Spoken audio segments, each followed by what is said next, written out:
EML like a LTE or a 5 GHz, the air model, whatever they use, the same thing is adapted here. So the whole scheduling and everything can happen, and that's exactly where 6 GHz operates only for 11AX. So what are the different modes in a Wi-Fi you can have? So all, as I said, all it started with infrastructure mode, wide use, where your PC or a laptop or a mobile phone with a Wi-Fi link getting connected to one of the access points at home, or a Wi-Fi router, more predominantly known in a user world. So that's where the journey started, and it replaced a wire that is running around in a house or in office, and a journey started there. So then it started a ad hoc network where for the some gaming devices, and Wi-Fi direct means it's a peer-to-peer communication. Basically, I have two devices. Should I need another agent connect these two devices wirelessly, or these two devices can talk to each other directly? Do I need a translator kind of a thing where I should go via a Wi-Fi router, or can I talk to each other? So initially the spec was not there, slowly it has developed, and with the mobile penetration, especially smartphone penetration, the Wi-Fi usage has gone very high. Till then, it's maybe we came from PCs to laptops, and the laptops also, two laptops to talking to each other. There were no use cases or applications really demanded. Now with the phones, maybe you might have seen some quick share, app share, Wi-Fi share, where I can transfer files between the two devices. I don't really need to go to the network and come back. So within this, there are multiple specs are there. Something called P2P, which is peer-to-peer. And then we have something called a TDLS, where two devices can talk on TDLS. Now, latest what we are having is a NAN, near area network. So this is something, if you, given the situation, most of you guys might have heard about, is like a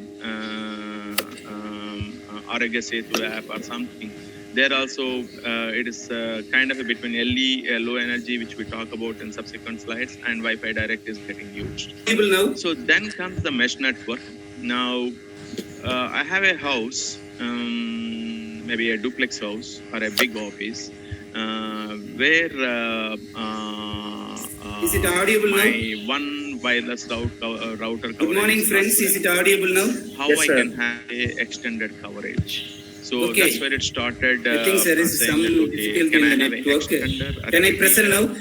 Yes, sir, yes, sir. Finally, yes, sir. My only one Wi-Fi network would have only one router get connects to a Ethernet cable, but I have another further 3 or 4 devices which talk to each other, creates a mesh. So whichever is the closest let me check whether the screen is device, I'll get connected transparently. Yes, so this is getting yes, sir. Very much traction. Now the screen is visible, right? Points like yes, sir. Yes, sir. What you see today is getting sold in India also. Wait a minute. Which sells you with the one router with 2 devices or 3 devices, so you can deploy across your home these devices, and seamlessly you can move across. Like a cellular network where you have multiple base stations connected to one BSE. Here this resembles the same, but at a much lower cost, around 35K or 40K is what today's price of this. So in case of Wi-Fi infra network, we call wherever one access point coverage is there, that is called a basic service set, where multiple devices are getting connected to that. From there you have a Ethernet LAN cable from where you will get connected to external world servers kind of a thing. This is the widest use. This is the typical topology of a Wi-Fi infra. So these are the use cases like a Wi-Fi direct with peer-to-peer communication. As I said, these use cases are limited, but it is, if I replace these things with more devices, I mean more phones and gaming Germany controls, is maybe two gaming controls talking to each other when the two guys about are playing automobile. Germany is about mechanical engineers. gaming. Germany There is a about way physicists. here. Every So there is no small monster avenue, here. They a talk to each road, other, a cafe for and that that's matter, where it called it is Einstein independent Cafe. basic It service. is Einstein There is no Road, Einstein BSS, which is the Avenue, access all point or a through base Germany, station all in the world of cellular. So some of the definitions here I might have already talked about. Basically, is AP is an access point, which is the wireless router. Typically, yeah, you might see in a general world we hear about it, which has a one side a wireless medium, other side a wireline medium, which gets connected to your internet world through Ethernet. And star is typically one of the role that a Wi-Fi client plays. It is called as a station. And other roles on a phone you might be seeing saying that I can turn on a hotspot, which means it is something similar to it plays a role of access point. It changes role from a station to an access point role. And on the phone, when I turn on hotspot, instead of this wired connection, the cellular connection comes into here. My 4G SIM, in future 5G SIM gets connected to the network. So I extend a wireless medium from one phone to the multiple clients in home. So basically, BSSID means it's a basic service set identifier, like a BSS, if you are more familiar with the cellular, or a BSC, base station controller, in something similar lines in cellular, in Wi-Fi world, it is called BSSID. So there are BSS basic service set, like if you take one base station, the coverage has a circle kind of a thing. This is another base station of a cellular world. Here, this access point serves this area. This access point serves this area. These two areas are called as extended service set. Any questions? Someone talking? So now there is something called a hidden node issue. Typically, what we run into Wi-Fi world. What does that mean? Now, for example, I have a access point here, and prior to that, let me spend a couple of minutes how Wi-Fi works. It is taken in the similar lines like a token ring conceptual concept in a wide network, where it is a CSMA carrier sense multi-access. So basically, my receiver will be listening if someone is transmitting. I will assume the medium is busy, and I will do a backup. And again, this is a random backup, so that it is from 0 to 7, so that every time I do a backup a different thing, so that I won't collision, because there is no allocated channel like a OFDMA in cellular happens, which comes in 11AX. So when Wi-Fi started, it just adapted what is there in token ring kind of a concept, and they just converted that wired medium into wireless medium. So because of what is happening is, if the density of Wi-Fi devices increases, you see more collisions. That collision because you try to sense the carrier, and if it is the medium is free, you send your packet. If its medium is busy, you back up. If you are really wants to block the medium, you say you send RTS frame to the AP, where you're advertising the other guys, I'm going to have a data traffic, I'm going to use the medium, don't come and jump onto the medium. So it is a protocol defined, and it is expected to use very judiciously, so that you won't hog the medium, one device hogging the medium and not allowing anyone else to use it, because it's a shared medium. It is not a multi-access kind of a system where each user has been allocated with a slot when the connection is established. Here you contend for the medium and use it.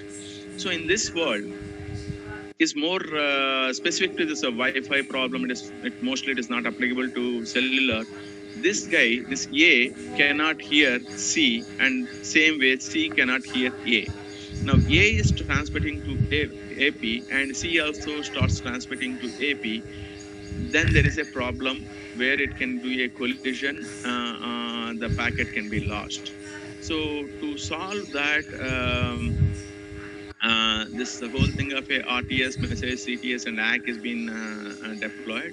Using these schemes, it would be advertised, because at the moment C sends a RTS and AP sends a CTS, whatever AP is sending a CTS can be heard by A. So then it knows I should not be using media. So that is the way this whole protocol has been developed to solve this problem. So this is the same thing what I talked about. It is giving a graphical view, timeline view, how it is executed. Now, what are the different frame types it has? Like any communication technology or any wireless technology, you have control frames, you have management frames, you have data frames. So if you, that way, if you know one technology very well at a high level, every wireless technology has to adapt into at a higher level buckets are the same. But when I go deeper into a control frames, management frames, these are different and defined by that spec to implement, so that the two devices which follow that spec can understand and do a handshaking kind of a thing. So now typically control frames are connection establishment and medium administration kind of a thing. Management frames like capability identification, connection establishment, tear down, and power management. Especially power management comes into very, very high important. Which was not a big requirement in the world of Wi-Fi for a PC, because it's a wall charged device. To an extent, laptop, you have a very bulky battery, or you are ready to connect to a wall charged power plug. When it comes to mobiles, it is a battery operated, and it is called DOU, days of usage, how long I can sustain my battery after fully charged. A lot matters with the power management of Wi-Fi. How well I can sleep and wake up so that I can reduce the power consumption matters a lot. So this power management is more and more important in handheld devices than traditional PCs and laptops. And of course, the data frames. These data frames differ between 11BG and 11AX with respect to the MCS rates, modulation and coding schemes rates it uses kind of a thing. So this is a typical frame format. It won't be any different from any other protocol. You will have a protocol version, type, subtype, sender, receiver. Then some data like whether they retry or what is the power management information, what kind of a securities it is getting used, that kind of information. And typically the bigger header will have a address, and it has a 18 bits address kind of a thing. And then you have a frame control, sequence control, basically gives sequence numbers kind of a thing to give a flow control part of it, and then the frame body content, and then finally you have a CRC, which is something similar to any other technology part of it. So how I discover? So basically there are two ways. I do a active scan. Can you hear me? I have a power cut at my house. So hope you guys are hearing. Yeah, we're able to hear you. Yeah. So there are two ways of knowing what access points are there. One is the active. In active scan, I send I transmit a frame called a probe request in a specific channel. I'll just wait for the AP to respond back. So because it is active scan, the connection time is very quick, because I'm sending and getting back. Passive scan, I just keep listening on my receive channel, to see any access point is there. The access points are does a beacons like a paging channel of cellular technology. Here it is a beacon. The beacon keep getting typically 100 milliseconds. Or in phones, when we turn on hotspot because of to save the power, we call DTIM3 or a DTIM9 kind of a thing. Means every 300 milliseconds, every 900 milliseconds, you might be getting a beacon. So as the beacon time between the two backend times increases, your scan to check is going to increase. So that all depends upon the is a performance versus power what you play kind of a thing. So then you send a association request and association response. Basically, you exchange capabilities, and finally you get connected. This is the end-to-end like a probe request, probe response, authentication request and response, and association request and response. Basically, at the authentication level is what the security exchanges will happen, and based on the security type, you are using your password and all get a handshake. And in association request and response, you get the capabilities, and you come to an agreement between the two parties what kind of a rates you are going to use, whether it's a 2x2 or a 1x1, or you use a 80 megahertz bandwidth, you use a 40 megahertz bandwidth. These kind of a things will happen. Once you get connected, the data traffic flows. So this is something already talked in a secure connection. It is a four-way handshake happens after association. So these are the different securities web, and this kind of almost outdated now. WPA2 is the more predominantly used security. Now slowly WPA3 is coming because WPA had some security flaws where the hackers could break it easily. So this has been revealed 2 years back. So that time WPA3 has been rolled out, which is something this security mimics what cellular technology uses with respect to handshaking.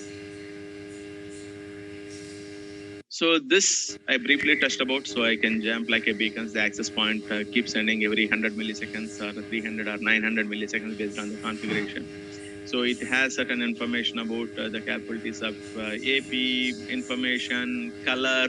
In case of 11AX, we call it as a color. Basically, it tells color means how many RUs resource units it is there, what resources you can hash on. That kind of information comes in the beacon. So this is the depends the target beacon transmission time, which is called a TBTT.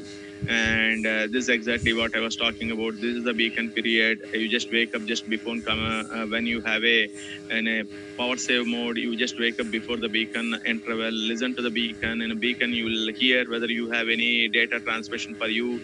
If it is there, you just keep awake and keep listening to it. Otherwise, go back to sleep so that you save the battery. So this is the way the synchronization happens. A 64-bit timing synchronization TSF is used. So this comes as part of the beacon frames, like synchronization channel of CDMA, and I think in LTU somewhere in paging channel or somewhere it gives the timing information of the base station. So we can synchronize with the base station paging channel, or maybe the channels are a slot start and end times. By adjusting the clock of the client, maybe a mobile or a station in case of a Wi-Fi.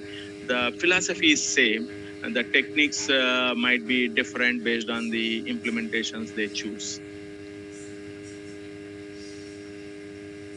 So this is the how the power management happens. Like in a BSS AP coordinates it. Basically, a power management is one of the MAC header indicates. We have seen in a couple of slides back, there is a power management header that gives you information saying that you call it traffic indication map. Basically, that tells to me saying that for this MAC address, this TIM bit is at 1 means I have a data packet waiting from queued in access point. Once I hear that, I comes out of our save and I'll send. Okay, now I'll send to BSS a PS poll or a cos null. One of the two techniques will be used. Basically, we tell station saying that, "Hi, I'm awake now. You have data for me. Please send it to me." That's the way the message goes to thing. Once I receive the message, and I'll send it again to the access point. Hi, this so-and-so station, I'm sleeping now. So that means a access point registers that information for the registered or a connected client. This client is in a power save mode. I cannot send packets. I'll wait for the next beacon interval where I will indicate in the beacon that you have a data. And then again client wakes up and gets the data back, fetches the data. So this is what just I told you, like a PS poll. This is the way the flow happens between the things. This ends the Wi-Fi. Any questions before I go to BT? Hope I'm on time. Okay, let me, looks no questions. Let me go to Bluetooth. Soma, actually we will do questions at the end after Yeah, both topics sure. are over. Okay. Yeah, sure. So in something similarly in Bluetooth, it all started like a basic rate. It Sir, is one called more as, question, sir. yeah. What is the difference between Wi-Fi and G5? G5. GIF5. Not sure. By any chance, you know the expansion of it? It might be some marketing name or something. I'm not sure about it. Maybe. Rajesh Garu, can you please unmute yourself and ask the question?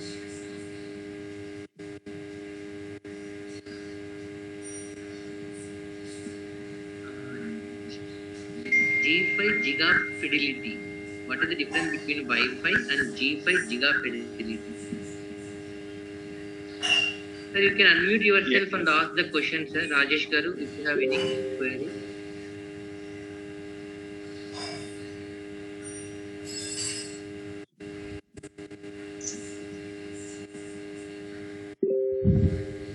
Okay, sir, let's proceed.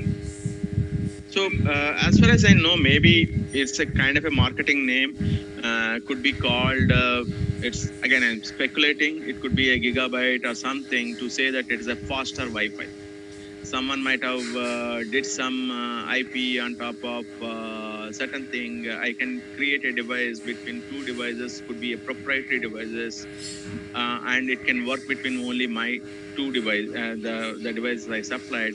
So I can have a special handshaking techniques, or maybe even with the spec being released upfront. This is what typically happens. I coin not the spec name, I coin something else. I can use a higher order modulation schemes, and that can work only with those two, between those two devices, not something else. So typically these things happens in universities are a kind of a thing where they're before the spec release, they would be working on the next level of technology, and that can work only between those two devices that come from the same manufacturer.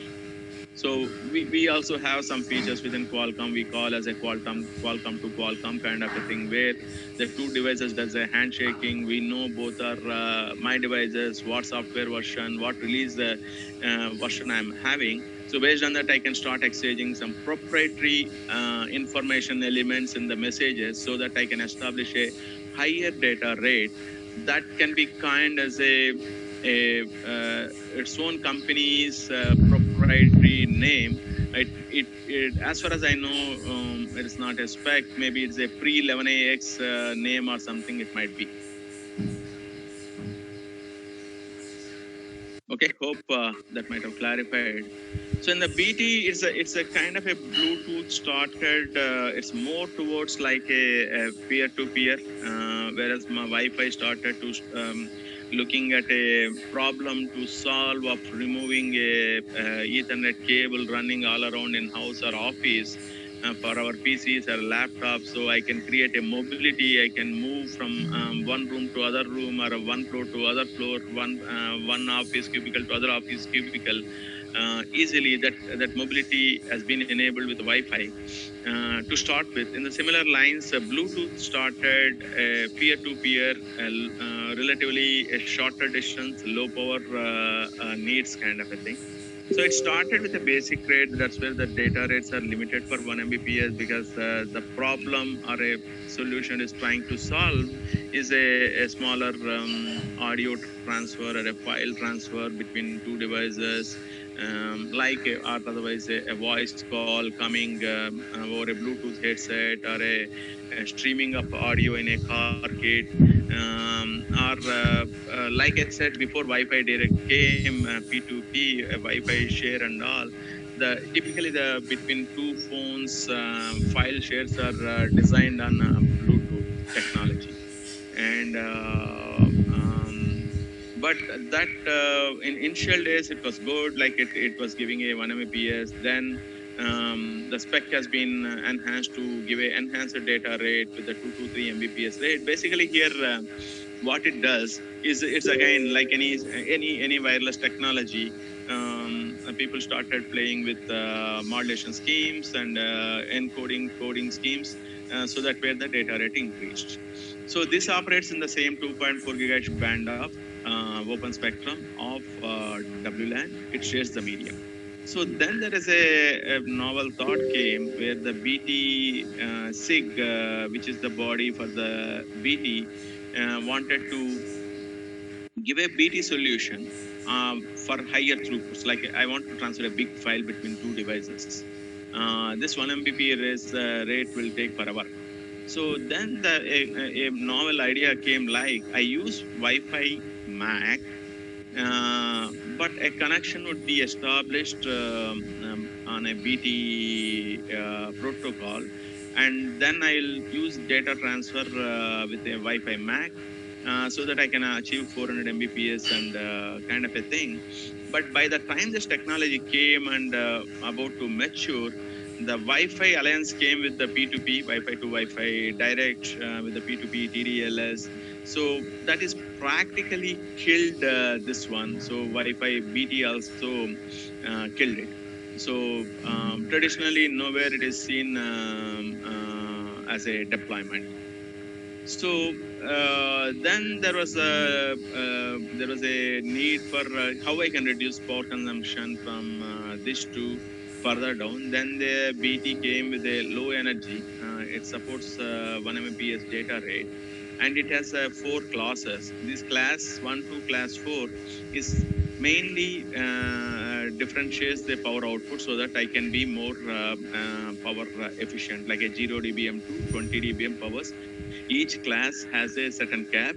You switch between the class based on the need of the device. So some device types are defined to be in a low power mode class. It has to be in low power mode class. The device capability is limited to that.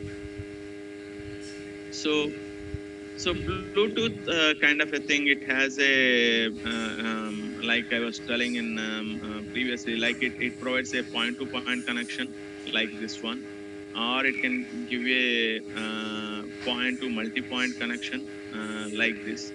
In point-to-point connection, the physical channel is shared between the two devices. Like it sends a file transfer and done with it. In a point to multi-point connection, the physical channel is shared between the several devices.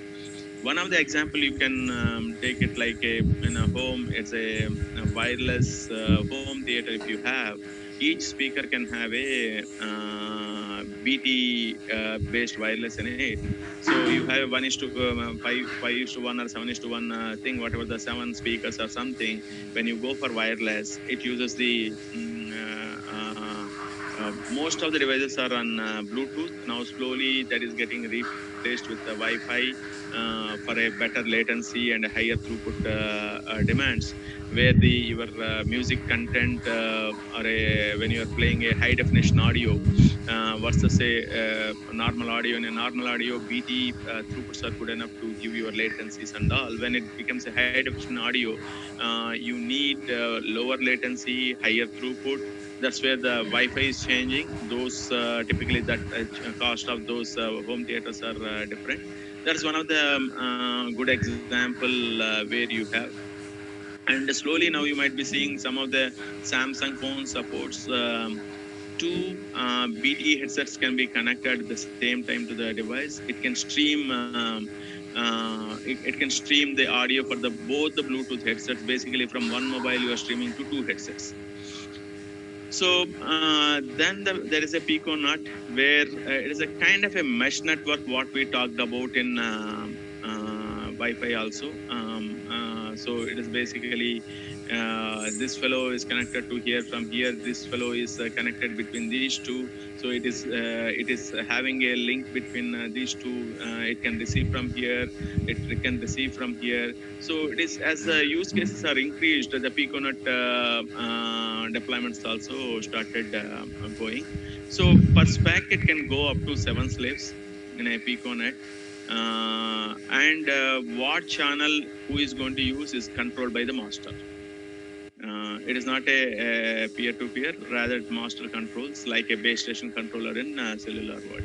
So if you start correlating, if you know one technology, if you want to understand other technologies, a simple way to start correlating how it is done in that technology. So there is no a big delta or a change at a very high level conceptual wise, but when you go deeper into deeper, the schemes and the way the message sequence are handled, it's totally different. So now what are the different connections you have is a synchronous connection oriented. Basically it is a point to point and it is a single slave, one master and one slave kind of a thing. And it is a synchronous connection. It's a typically used as a time bound information like a voice call. When you are using and taking audio on Bluetooth, it is a scope connection is established because it has to be synchronous.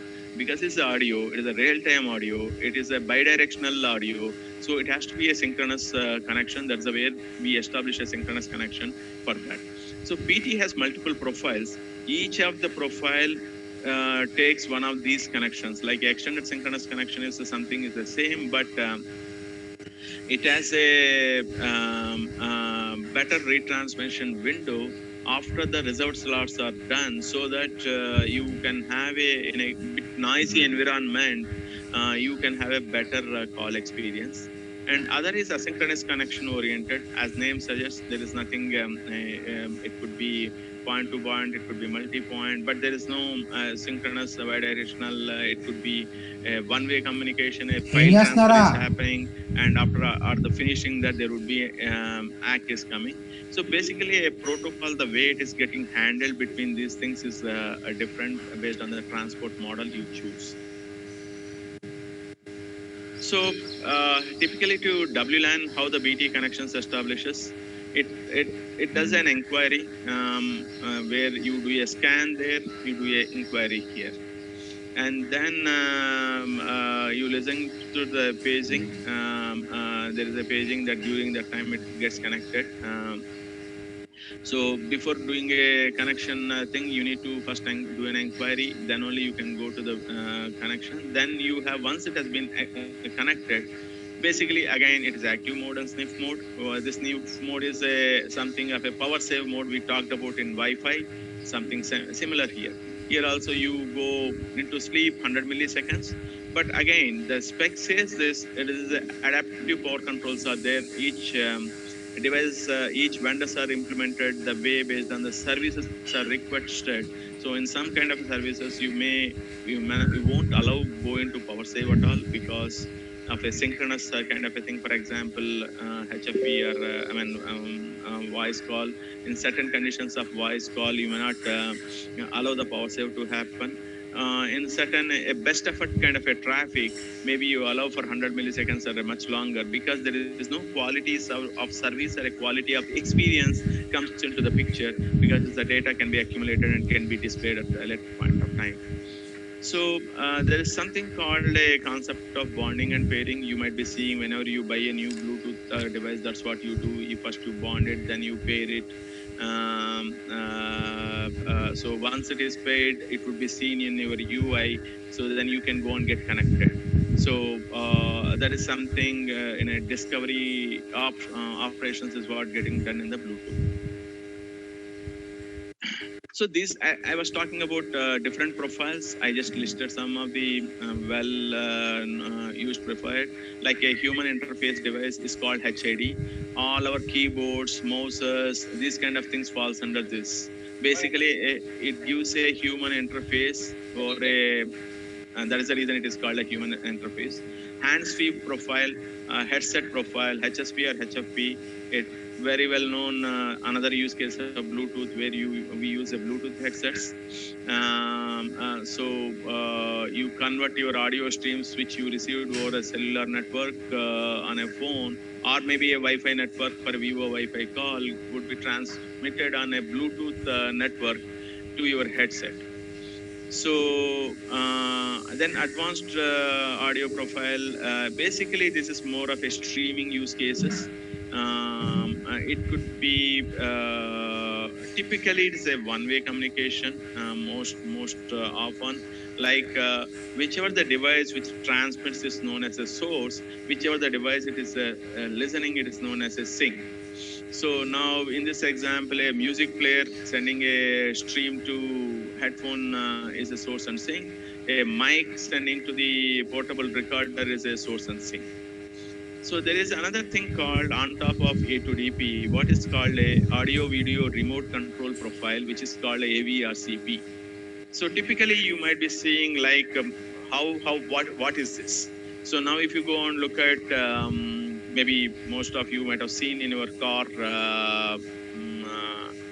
kit where you have a forward, backward, rewind, play, skip, start, stop. All these controls of music is what AVRCP. Basically, it go and tells a device saying that is do. The same controls you have on your headset also. If you observe, if you have a stereo headsets, it has a forward, pause, and all. So this is the messages that are embedded over BT at a user level, protocol level. So sends to the media player to say that pause, forward, stop kind of a thing. The same way it has on other side and on the both on a car kit and a UI level also you have, and at the same time you have on your headsets also.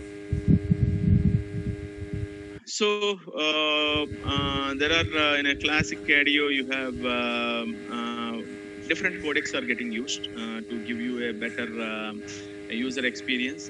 Typically something called SBC codec. This is what the default codec. This data rate of this one is 340 kbps. Typically this is the start, the first codec that came in for audio streaming, this one. So if you look at this bandwidth is 344 kbps. This tells saying that what kind of a music quality you can get when you stream from audio to these different headsets.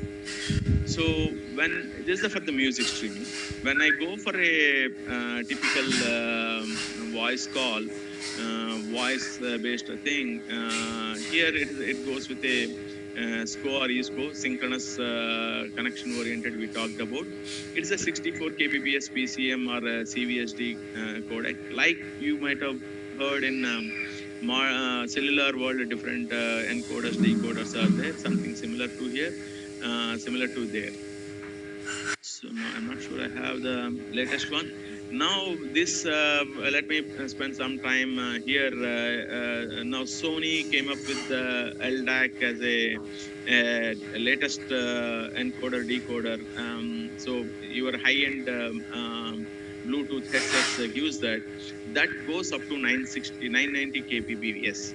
So you will have a much more rich music experience when you do that with a high definition audio.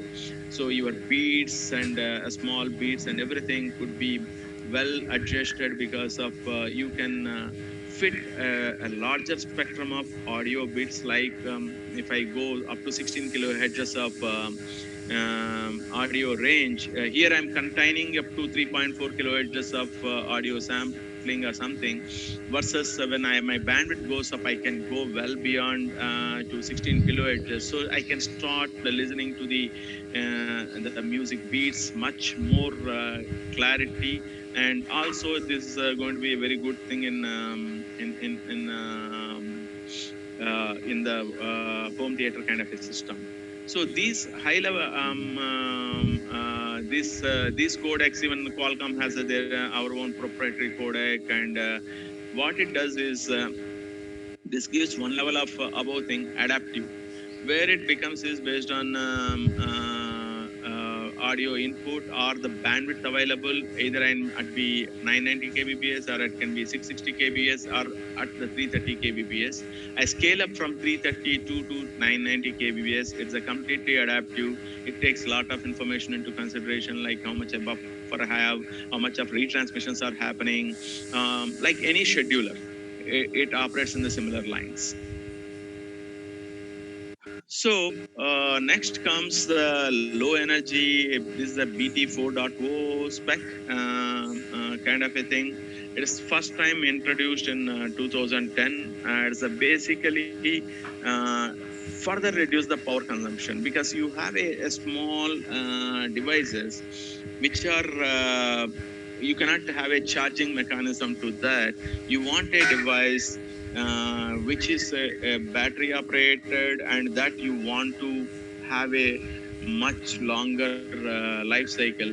You might have heard about IoT interoperability things, where the cellular world is trying to reduce the power consumption so that it can last for a long time. So in the similar lines, low energy came much before what well-talked IoT today.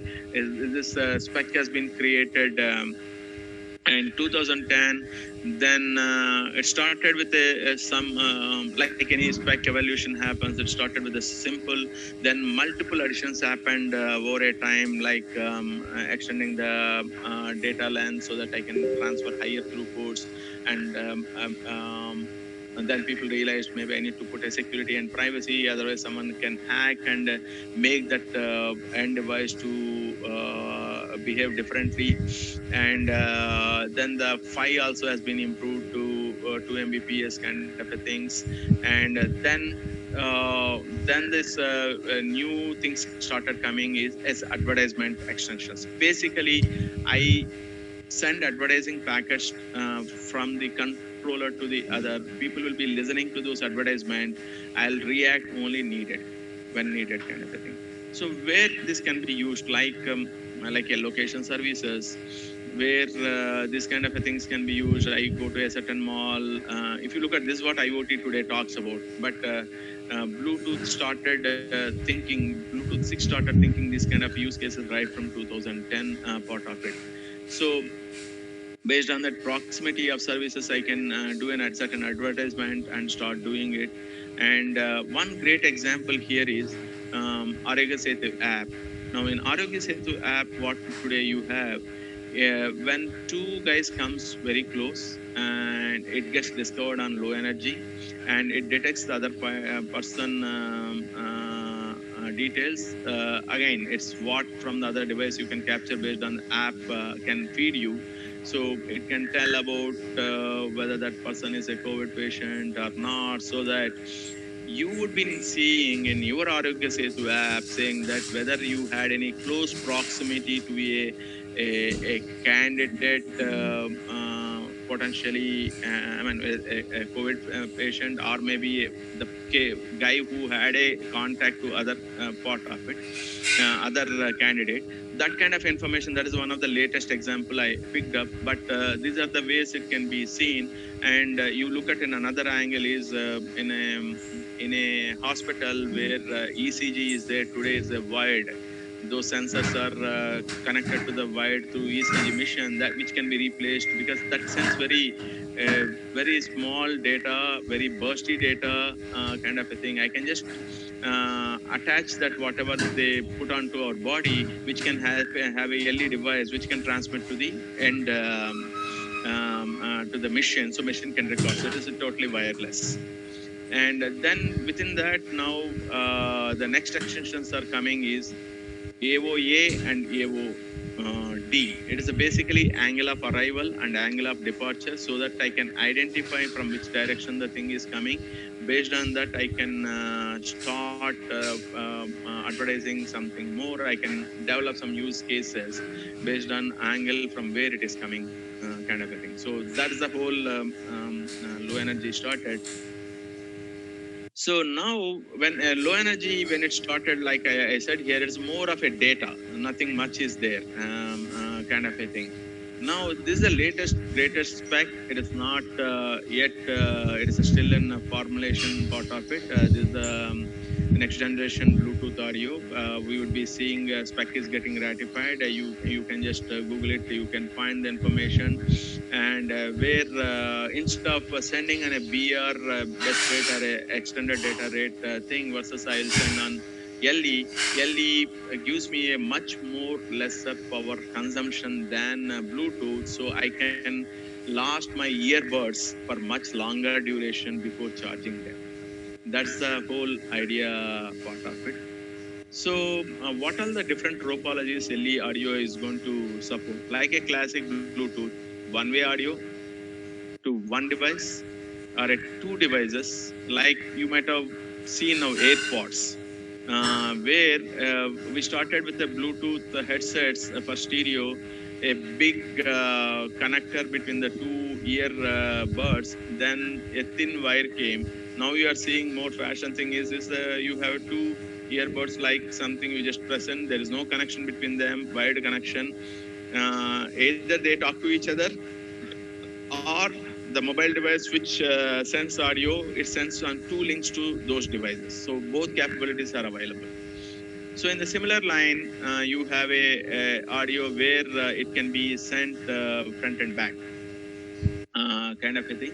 So then you have a audio topology audios where you send in a unique, the same thing in LE. It is the classic Bluetooth. The LE audio gives same capabilities what it has. Beyond that, it has something called a broadcast audio, where you can send it to multiple devices, and so that in a broadcast announcement in an office or something, you can have one central device which is broadcasting to the multiple speakers which has been equipped. That kind of a situation. So, or a stereo broadcast, whether you have a 4 or 5 speakers which can be broadcasted simultaneously. So the main spec change in 5.2, which is going in asynchronous channel, is coming in LE, low energy also, which gives you LE audio, which that is a major change is coming, and it is going to be, products are going to be seen next year. And other biggest thing is the power control. Basically, I can adapt my transmitter power based on the range or RSSI, whatever I have. So these are the major differentiation. It has a asynchronous channel. It gives both connected and broadcast, where it is a one point to other point, and here a multi-point with unacknowledged. Basically, I send, it's the best effort, other guy receives it, I won't wait for act, I send next packet. In this case, it is only unidirectional. In this case, I have a bidirectional, and no, as I said, it's a act and act, it is no unconditional kind of a thing. These are the things. Both are encrypted and unencrypted kind of a thing. So these are the two power control techniques. You have a power management based on the path loss, like any cellular network, it can do a power management. And and based on that, you can reduce the power based on the RSSI information, like a mobile network, what it does, which was not implemented earlier in LE spec. Now LE bringing this. So with that, I'm done with my presentation. Hope it is useful.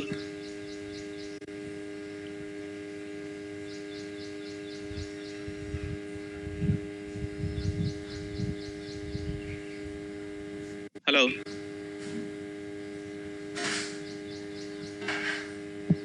Yes, sir. Yeah. Not able to. Yeah, we have two questions in the chat board, sir. Okay. The first question is, our AMR codecs will be freely downloadable? Not sure. Most probably this old codex should be there. I'm not sure. Sorry, I don't have any. Okay, sir. One more question. Does all the smartphones support BLE? So any spec, if you see they tick mark BT 4.0 spec, that supports BLE. You need to see on the phone spec whatever it is given whether it supports BT 4.0.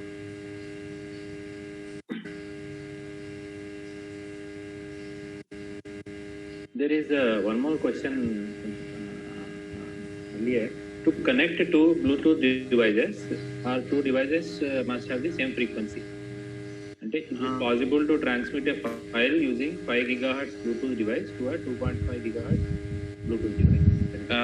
No, Bluetooth it operates only in 2.4 GHz. There is no Bluetooth in 5 GHz. That's where when you have a Wi-Fi, Bluetooth, both are in 2.4 GHz. It shares the same spectrum. There is a problem called coexistence because the spectrum is shared, and because of that reason, it is there is no see, because the question is, if you look at, if I'm talking in English and you don't know English and you know only Telugu, you cannot really decode it, right? Because we are talking in two different things. So you need a translator to do it. Suppose if you are looking at a 5 GHz to 2.4 GHz, there should be a converter where the Piconet or some kind of network where it can listen on one band and it can translate. But to make it simple, the BT doesn't support in 5 GHz. It supports only in 2.4 GHz. On top of that, BT has something called AFH, adaptive frequency hopping. Basically, in 2.4 GHz spectrum, BT requires only 200 kilohertz per channel. So it's based on the service what it is getting used. It selects a certain number of channels and aggregate and distribute the data between these channels. And this AFH is handshake between the two devices, and both will know what is the AFH map, and they listen to those. The receivers and the both transmitter will send on that AFH map. Receiver will listen to that AFH map. Based only in those channels it can receive. Okay, sir. Next question. Is it possible to transmit a file by using 5 GHz Bluetooth device to a 2.5 GHz device? Yeah, that's what I just answered what Sudhir asked. There is no, Bluetooth is not there on 5 GHz. Okay. So, and also you cannot do, even in within Wi-Fi world also, a 5 GHz device cannot talk to a 2.4 GHz device because your transmitter and receiver has to be on the same channel, whatever may be the technology. Or otherwise, you need to connect it through other agent. The agent listens to a 5 GHz and translates into that one. So that's where it doesn't become a direct network. Rather, it becomes a infra network where the infra guy listens to you. For example, when you talk between two mobiles, your mobile might be operating in 900 MHz, my mobile might be operating in 1800 MHz. Since the communication is getting established, you send information to base station on 900 MHz. Base station on our back call will send it to my base station, and my base station transmits me on 1800 MHz because I'm listening in 1800 MHz. So you need such a agent, which it could be both of us connected to the same base station, which has a capability of 900 and 1800. Then it can route it back quickly. That's what it can happen with a access point, which has a 2.4 gigahertz and 5 gigahertz and a Wi-Fi link when I connect. That media sharing happens in that way. If one fellow doesn't have a 5 gigahertz capability, other fellow doesn't have a 2.4 gigahertz capability, we need an agent who can translate for us.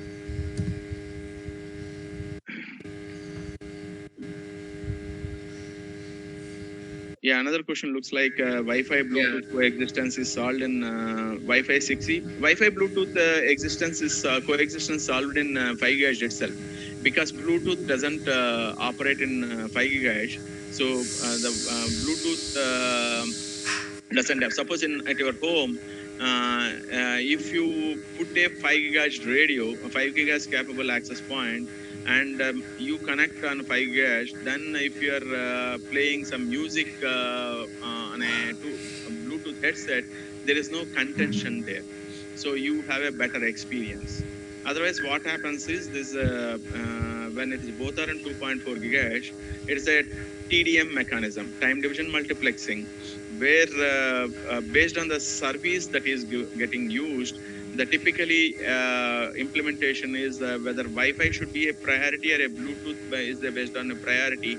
Lot of information would be considered. A quality of service like a Bluetooth, Wi-Fi has a browsing kind of a thing. Then Bluetooth has a music streaming. Bluetooth gets more priority because it's a real-time services versus Wi-Fi has a best effort traffic. And the second thing is how much of packets is pending in my queue also makes I raise a critical saying that I need now medium because I have a lot of data to transmit. So then the coexistence manager, which typically runs on the device, they will allocate time slots to Bluetooth. It is a dynamic. So difference in between Bluetooth and BLE, it is operation is at a protocol level. There are differences way you see it. The band is same band, 2.4 gigahertz, but the file level there are changes, the modulation schemes and other angles, and even a protocol establishment also there is a different, and your message flow is different, but it is coined from the same Bluetooth SIG. That's where it is called a Bluetooth LE. Challenges in LE. Challenges in LE.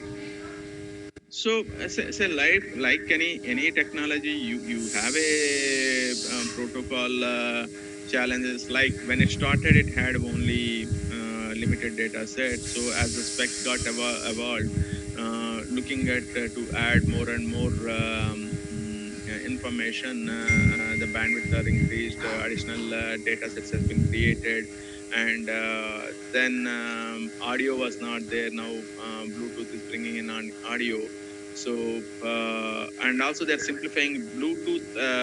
Classic Bluetooth had a lot of complexity. The way architecture has been defined, like for example, AVRCP and A2DP. These two, the way these profiles operates, creates a lot of interoperability issues. Like you go and sit in a one car, maybe your experience of Bluetooth handshaking is much better. You go to another car, it might be different, or maybe you see a lot of connection failures, something. You try to forward the music, it won't happen because of the handshaking mechanisms. So that spec is getting ratified on a Bluetooth audio. They're simplifying this whole implementation so that interoperability issues are going to be less. Of course, BLE is a low power device, and the challenge would be is it serves certain purpose where it gives a lower range, and the throughput capabilities are minimal, so it can do a small bursty traffic. If you want to go beyond that throughput requirements, maybe that's where the whole new 5G, NR, all these things are coming for IoT, is to solve that problem. Suppose let us look at one of the practical example I will take. in your house in a water meter, I can enable water meter with a LE.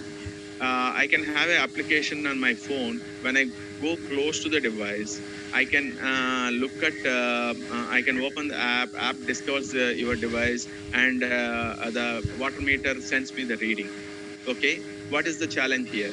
I need to be close enough because my transmitting power is limited to 20 dBm. Proximity is very less. I operate in 2.4 gigahertz. So now this range can be extended if I use a Wi-Fi. But what is the challenge there? Wi-Fi is power hungry when compared to Bluetooth. So these standalone devices, how long can sustain? Now Wi-Fi is looking at a new spec, how to solve this problem, how I can create a low power Wi-Fi spec so that it can last for years. So similarly, then Wi-Fi again, range is limited. Within that, maybe my apartment complex, I need to install multiple Wi-Fi routers which can talk and collect this data. If I go to a cellular world, for example, the range is higher. Especially if I go 900 megahertz cellular, my range extends. But cellular again is a bit higher, and a traditional 2 gigahertz GSM is much higher power consumption than thing. That's where narrowband NB-IoT spec has been defined by cellular, which is going to give at a finally use case wise, it is replacing your in a smart city world a water meter from LE device to a cellular device.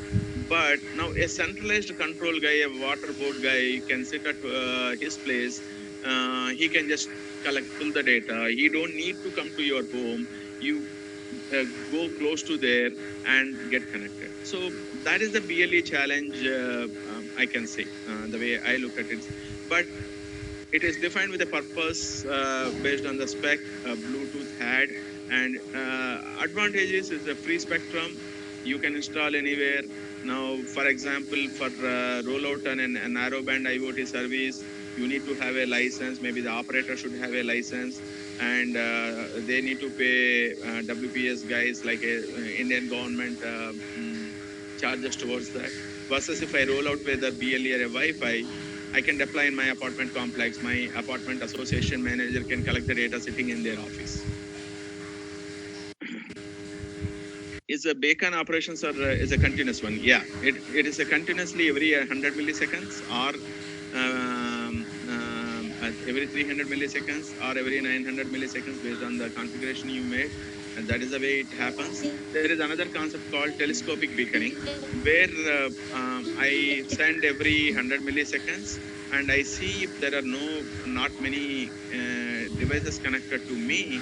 I slowly increase my beacon interval from 300 to 900 so that if someone is connected, I'm smart, my connection time would be much faster because I'm at 100 milliseconds. If there are no connections, I'm waiting someone get connected. I go into telescopic beaconing and it would be at 900 milliseconds. So type of antenna used in BLE is a typical, it's a 2.4 gigahertz radio. It's as a radio. Water tap on antenna technology is agnostic to whether it's a BLE. It's a BLE is a spec or a protocol at a MAC level, not at a RF level. So a 2.4 gigahertz antenna for a cellular, when it is operated in the similar band, or a Wi-Fi or LE is one and the same. But the difference comes is what is the power I transmit. Basically, ERP. Finally, it would be effective radiated power, and how much gain I want to achieve for that antenna. Basically, how much of range I'm going to drive. So based on the design, basically the end device what you are designing matters what.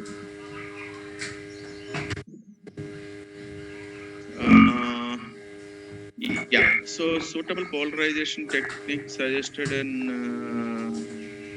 not sure what do you mean by that. Is are you talking about any antenna diversity techniques like a space diversity versus polarization diversity? And her question might be, it is a vertical polarization or circular polarization. Yeah, it's again based on the your horizontal or vertical. It's antenna is very small there. It is not like a cellular antenna where we talk about horizontal or vertical. Again, it's a defined. It's nothing related to, as I said, it's a RF versus a MAC. They are disconnected. For that use case and a device size and shape, how I can put my antenna, and that drives my horizontal or vertical or a multiple antennas I want to stack it kind of a thing. So BLE battery consumption rate, typically is a kind of a when I do a advertisement only, it's a kind of a microamps. Just BLE alone, if I go on like what, maybe it's kind of a 100 microamps or something, 0.1.2 milliamps is what when I'm in a, again it differs with the use cases. Yeah, these are Zigbee, Wi-Fi, Bluetooth, all are connected. When I try to market Wi-Fi, I give a higher weightage to Wi-Fi, and Zigbee guys gives a Zigbee. But each of these has a different use cases to solve. Typically, Zigbee works very well in the mesh network kind of a thing, but adaptation is not as high as Wi-Fi and Bluetooth. Again, who is behind to push the technology matters a lot.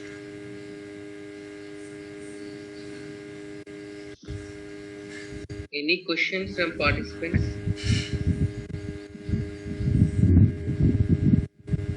If you have any questions, you can unmute yourself and ask, or you can post in the group chat.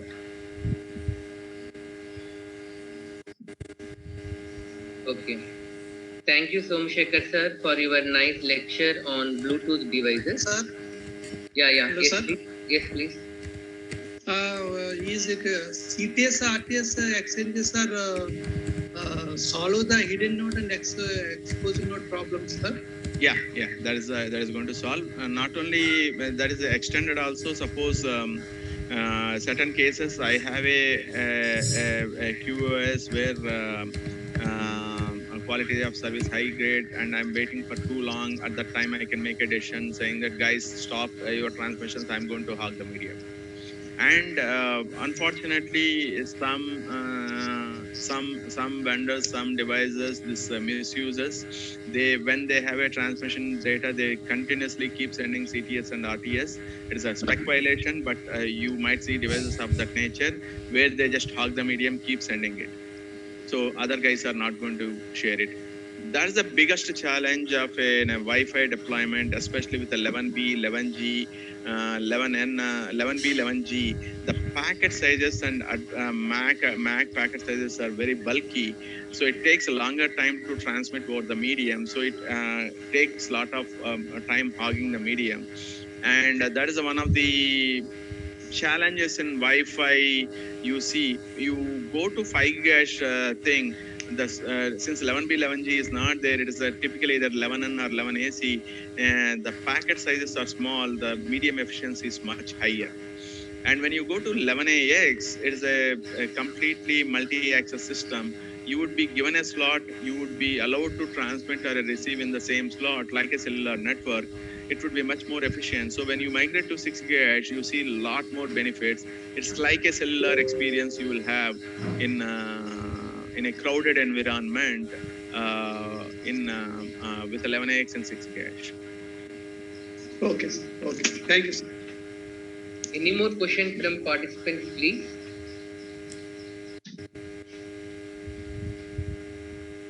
Okay. Thank you, Somshekhar sir, for your nice lecture. Thank you, everyone. Dear participants, we came to the end of the session, end of the 5-day faculty development program. Before we go with the vote of thanks, Mr. Sudhir Kumar Sunkara from Qualcomm like to give some conclusion. I welcome Sudhir Kumar sir to give your conclusions, please. I am sharing my screen. Yes, sir. Please. Actually, I only wanted to talk about one important thing. But before doing that, I quickly want to do a recap of what the aim of our program was and what we did over the last 5 days. Of course, our first aim was to discuss the evolution and challenges in various wireless and mobile technologies. So, as part of this, we had sessions on evolution from 1G through 5G, on how the camera evolved. We've had sessions today on how Wi-Fi and Bluetooth have evolved. Yesterday, we discussed on how the display has evolved, how the process node technology has evolved over the years to see where we are today. So that was, of course, the first aim. The second and very important aim, and I want to stress that if this does not get implemented, it is pretty much not useful if we the session that we did, and that was to familiarize faculty with the practical applications of the various theory that you all teach in part of your syllabus. And to discuss, we were also discussing how you can give many examples to the students while discussing only the day-to-day usage of technology, right? So the first day we spoke about FM radio. Today we are also talking about how Aragya Setu is working. So that was our main aim, that across your second, third and fourth year syllabuses, we've spoken about how you can give examples of charging and fast charging technologies today. Just when you are teaching the first two chapters in second year. We've spoken on signals, systems. We've given a lot of examples on what these are, what kind of systems are there outside. We've spoken on analog and digital communication. So the entire modulation schemes that were present, we have given examples across all technologies, ranging from just the TV remote to cell phones to Wi-Fi to Bluetooth. We've spoken about all those examples. Circuit analysis, of course, again, we've spoken how both here, while talking about transistors and circuit analysis, the most important part of how we are able to fit in billions of transistors in today's chips, making all these innovations possible. We've spoken today again on practical application of the OSI layer. We've spoken on feedback systems while talking about control systems, and linked it with today's fast charging technologies, for example. Of course, a lot of discussion yesterday on process node evolution, nanotechnology, where we are going with respect to that. We couldn't get to speak about this particularly, but we were also stressing on how the industry has innovated on every single thing that your phone has, from something as small as the USB port to display technologies to something as big as revolutionizing Wi-Fi and 4G through 5G kind of thing. We've spoken about, we've spent a lot of time actually speaking about bands, bandwidths, antennas, propagation theories. So it's very important that we really would appreciate if you go back and teach your students also these examples, and not limit to attending the sessions and keeping that for yourself. Any other doubts? I'm sure you can anything that can be answered without worrying about proprietary technologies will definitely help. But it's very important that the points that we have covered in camera, we've spoken about a lot of digital signal processing that happens, filters, etc. We couldn't touch on VLSI, but we again spoke on process node technologies yesterday. Mobile technologies. Today we've also broadly touched on spectrum communications in our presentation today. Also, I saw mobile communications. The evolution from 1G through 5G was also covered. Image processing, of course, covered in the camera session. So our attempt was not just to do a theoretical session that explains, okay, this is how things have evolved. Okay, very good. Our attempt is that we link everything that has been taught to today's practical applications, and that's why I wanted to stress on that point that our sessions will not be useful if we don't go back and implement these in the in your coursework, in your lectures. What I wanted to stress upon that I would like to definitely thank Vishnu Garu and DVRIT for arranging this session. Even we had a lot of fun doing these presentations and then preparing and coming and delivering them. So thank you everybody. Thank you, Sudhir sir. I request our HOD of ECE, Dr. Anwar Pasha Patan, to view his remarks. Good afternoon, one and all. First of all, I thank Sudhir sir for organizing such a good topic and related to our syllabus, and the way they related practical oriented topics to our syllabus is very good. Thank you, sir. And today's speaker, T. Somasekhar Garu, I see a lot of interaction from the participants, and they really appreciated the sessions. And a few feedbacks I got is all the sessions are very, very good. So thank you for such a great sessions. And I congratulate conveners, Dr. Naga Vishnuvardhan sir and Mr. R. Prekant for organizing in such a very good manner. And finally, I'd like to thank all the participants for their active participation and nice feedback. Our job is now to retain this knowledge and guide the students accordingly.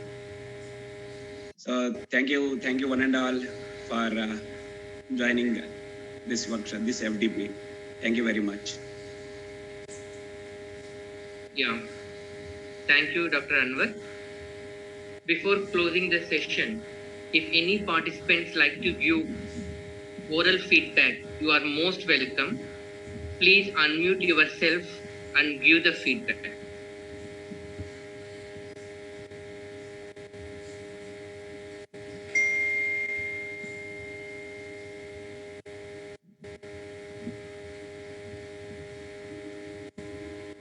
If any participants